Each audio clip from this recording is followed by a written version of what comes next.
Who wants to talk about slow aperture lenses?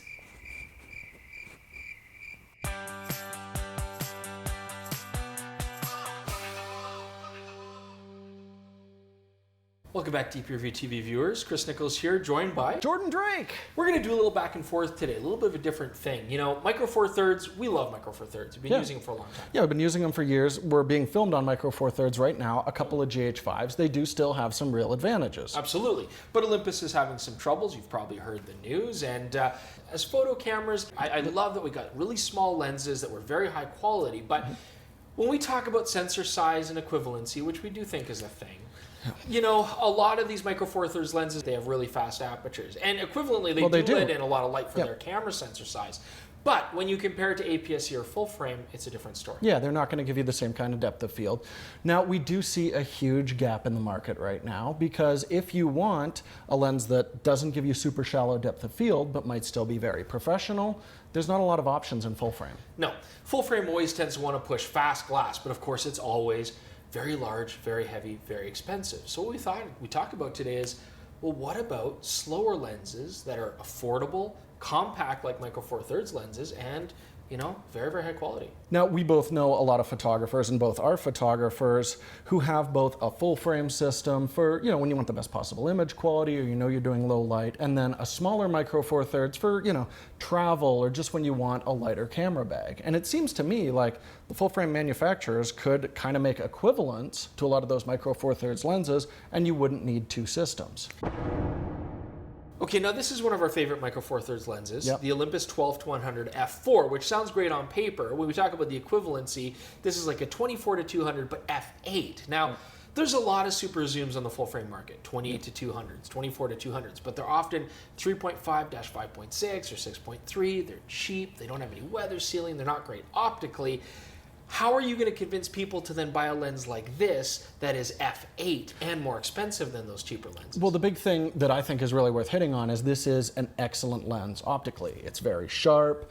You've got a mechanical focus ring on it. It's super well sealed. It's got a state-of-the-art image stabilizer on it. If I went out traveling, I would absolutely grab a 24-200 f8 if I know it's sharp and everything about it is going to be as good as my Pro Glass. And is still affordable and is roughly still the same size, so you really don't have a size disadvantage full frame versus Micro Four Thirds. Exactly.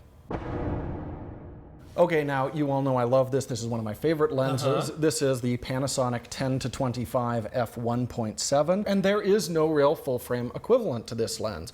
You get a 20-50, it'd be equivalent to a 3.4, so basically 3.5 on full frame terms. Tell me more, Jordan. But I love this range. It's incredibly useful. I'd rather have a bit more on the wide angle than on the long end on my standard zoom.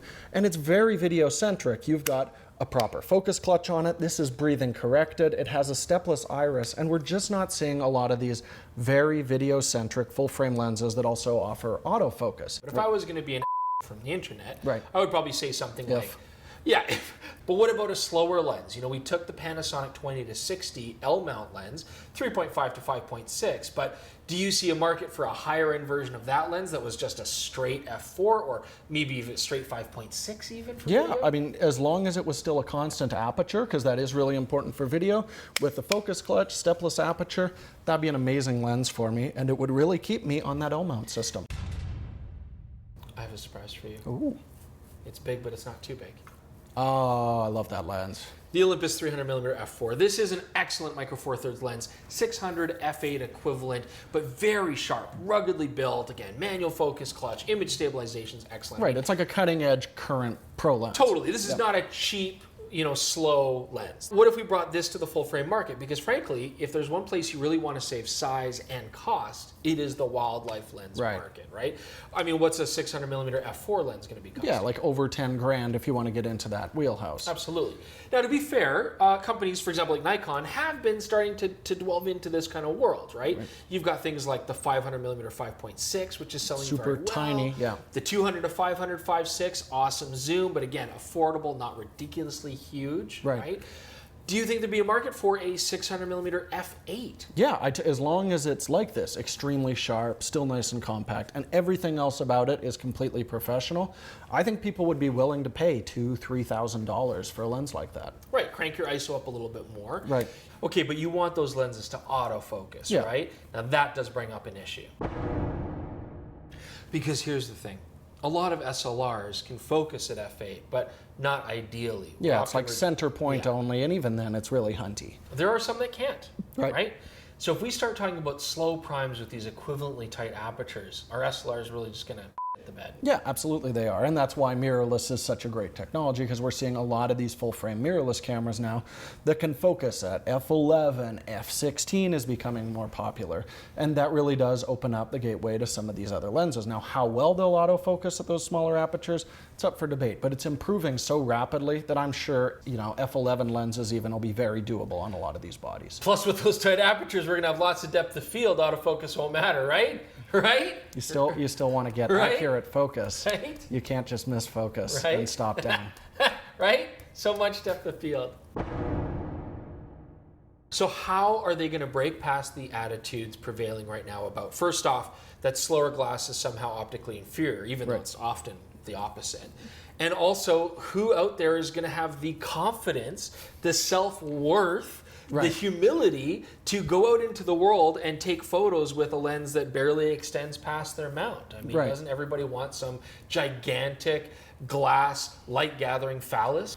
If they make slow professional lenses, I do think the audience will come around. It just might take a couple of years because you'll be like, f8, this must be consumer garbage, but that really doesn't have to be the case. So does this mean the end of Micro Four Thirds if these companies start making formulas that are the same size and convenience of the smaller lenses on similar size bodies with basically the same low light losses and, you know, everything being equivalent? Well, I mean, in some regards maybe, but Micro Four Thirds is doing a lot of really smart stuff like handheld high res, and in video as well. Those smaller sensors scan faster, and it's going to take longer for full frame to catch up with that. But video's stupid. Okay, so thanks so much for joining us. Don't forget, leave your comments below. Check out our Instagram and our Twitter feeds. Subscribe to the channel, and we will both see you very soon.